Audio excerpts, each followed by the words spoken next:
What's up, Kay? Jennifer! Hey, sunshine!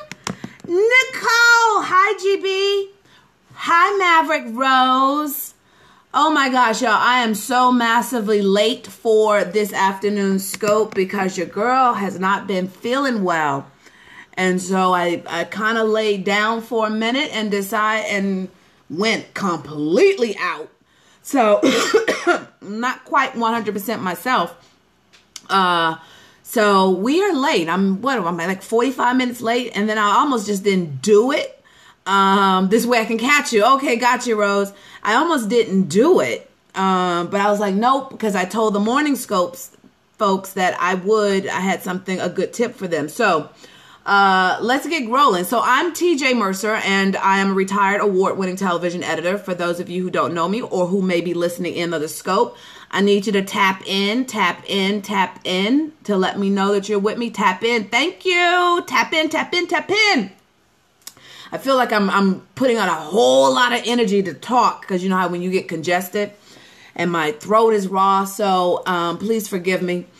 But yeah, so my afternoon scopes are dedicated to all things media, and I actually I scope. I'm starting a new thing now that I just remembered that I'm doing a simulcast between scoping and blabbing. So just trying to get myself situated with both platforms. So morning scopes are dedicated to all things resilience, all things inspiration and motivation. And I know, need to rest, build up your overflow. I know, Rose, I'm trying. And then afternoon scopes are dedicated to all things, or afternoon blabs. I have to keep forget my blab, folks. All things media and media. Yeah, I'm sorry, I'm out of it. But anyway, so I was scrolling my timeline this morning, and I came across this interview. So if you're listening to the replay, you can tap on the screen and let me know if this relates to you, if you happen to be catching the replay. But a few weeks ago, I taught the acronym for PITCH, P-I-T-C-H. And it contained the elements that you need to have when you're pitching to TV producers, or you pitching to radio or writers of magazines or blogs and things like that. And so you can find, I did the whole scope on that. So you can find those at KTCH.me.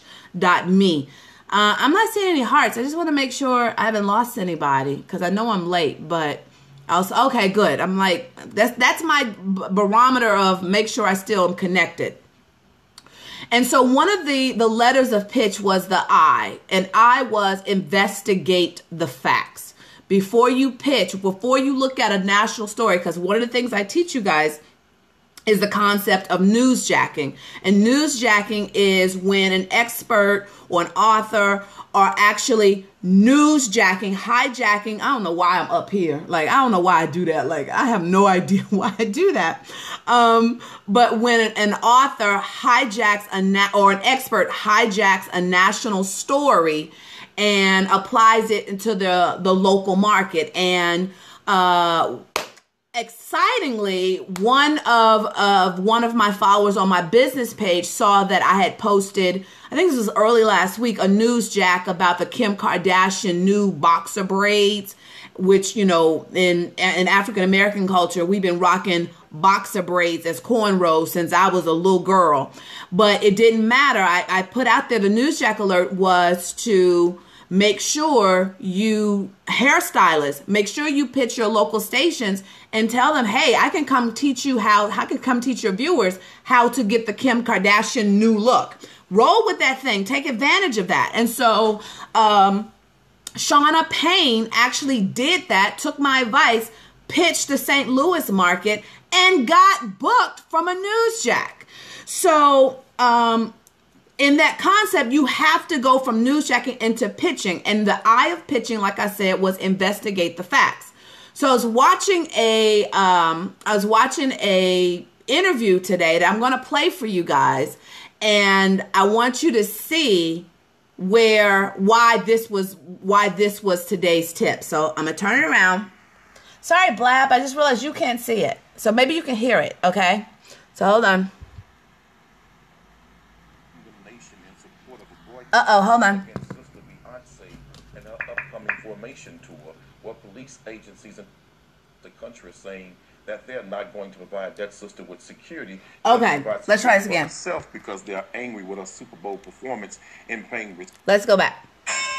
There's growing condemnation in support of a boycott against Sister Beyonce. Can y'all hear? And her upcoming formation tour, where police agencies and departments across the country are saying that they're not going to provide that sister with security. She has to provide security for herself because they are angry with her Super Bowl performance in paying respect to the Black Panther Party and raising the consciousness of police brutality. My problem with that is, I would say to the police, because you may have a political disagreement with that sister, and you may not like her philosophy and how she chose to be an artist. Do you say the same thing about other political voices that you disagree with? And let me say to the police, well, let's get it right. Beyonce don't need them for security. That's why the Honorable Minister Louis Farrakhan said that the FOI, the Nation of Islam, will protect that sister. Well, let's get the story and they can do a much better job than what the police department can. I can guarantee you that. Let's get the story right. Because the police that are on duty will be there.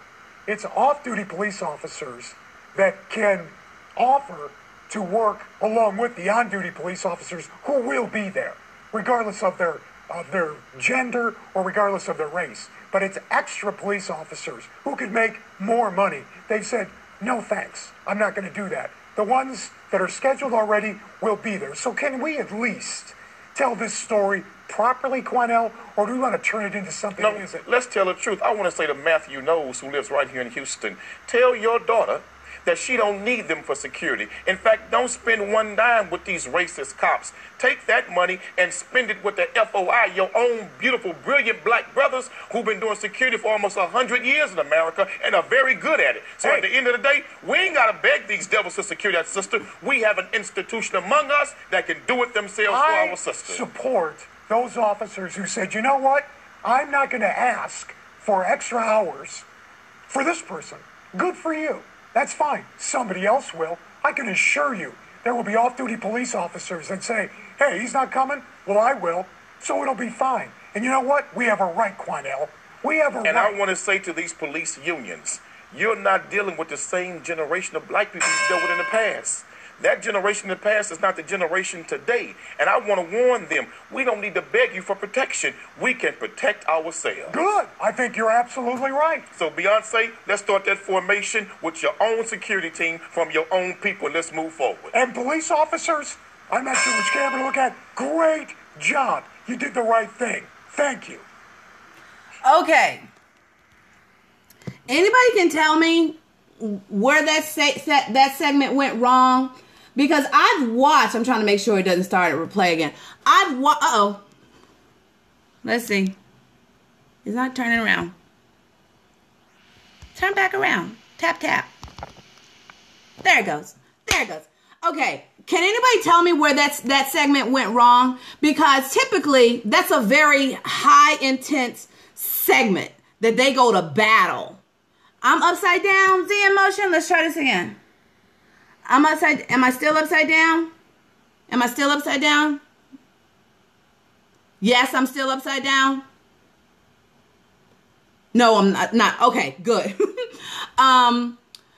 So thank you, Dominguez. Hey, Dominguez. So I saw that this morning, and that usually is a typically Kari on Blab. That typically is a segment that's really intense, and it's kind of fun to watch, you know, when different experts, Quanell X and different experts. It makes for some good TV. Hi, Sabrina. And so, but it fell completely flat when the police representative, I think that's what he was, the police representative said, you know, let's get the story straight. And he explained the story. And so when you explain the story, that it's not like the police are, you know, not going to do security for Beyonce, which that makes a whole other intense story. They were on, thank you, Rose. They were on completely different pages. And what happened is that segment ended up falling flat because Quanell didn't have any place to go. You notice that the first thing out of his mouth was when the police representative, I don't want to call him the white dude and the black dude. I don't want to do that, but because I know Quanell because he's usually the one that's always on these segments. So I don't know necessarily the white man. So I don't want to feel like it's a black-white thing. But Exactly, Rose. And so you notice that Quanell immediately, he went to, well, let me tell Mr. Knowles, Beyonce's father and security team. Well, if you've really been following the media, you'll know that Mr. Knowles no longer represented Beyonce and hasn't in a long time. But I knew he did that he knows his job of that segment is to make it intense. And he had nothing to argue against with what the white gentleman said, because it was, the white gentleman stated the facts. Too combative instead of informative. Yes. And I'm not saying combative is wrong, Rose, for these kind of segments. That's what they like. That's what people tune in to see. They like to see head to head. I used to love seeing Jon Stewart and Bill O'Reilly go head to head. It was intense. It was hilarious. They're constantly, going at each other. So that can be very entertaining and engaging. But exactly, Rose, he has to be on point. That segment completely fell flat. He is back working with Beyonce. Okay, Sabrina, so since when? Because I haven't read that. But in either case, he had to try to save that segment, and that's why he turned and went straight into something that could be combative. And it went nowhere because it still wasn't steeped in facts. So when you are newsjacking, when you are taking something and when you're taking something and pitching it to your local media and you're on TV, you got to make sure you know what the facts are, guys, because that would kill you in the water with the producer. Because first of all, it would get you in trouble. It would get the producer in trouble with his or her executive producer. And so, because they'd be like, you had this expert on here that did not know the facts, and so you make sure when you're pitching these stations, do the I of pitch, which is investigate the facts. Make sure you know your facts, because, Quanell, I think he's secure because I've seen him doing all these segments all the time. He does these kind of segments. It was in the meeting when she did the sweep. What's the sweep? What's the sweep, Sabrina? But at the end of the day, make sure, and then I stand corrected if I was wrong. Make sure, hey, there you go. Investigate the facts. There you go. But I can apologize, for getting the facts wrong. So you definitely when you pitch, you have to know what the facts are of the story. You have to make sure you understand. Oh, I do remember that, Sabrina. I think I do remember that vaguely. You have to make sure that you stay in the good graces of the producer and make them look good. Quanell, he's going to be fine because he does these kinds of segments all the time.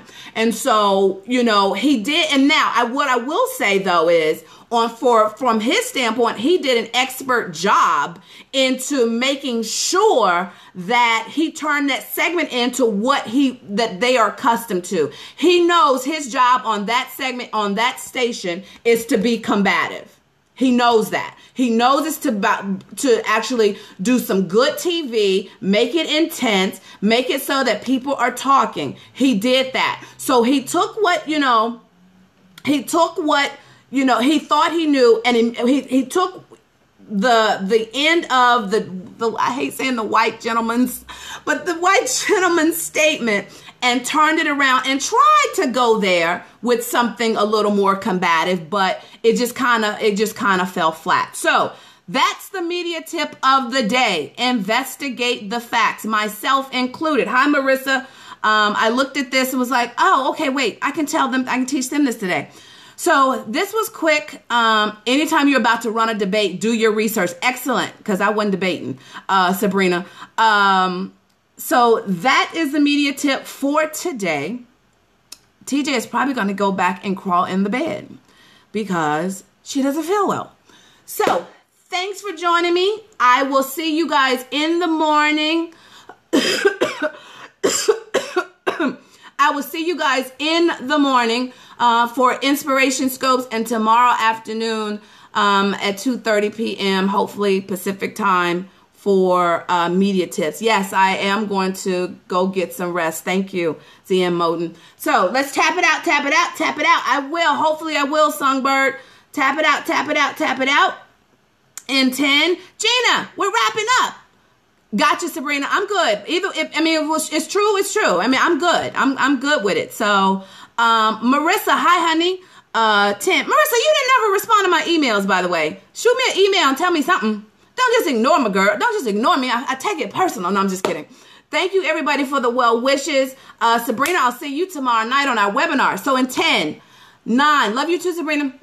8, 7, just came to love you. Oh, thank you. 6, I'm getting ready to go get some water now, Sabrina.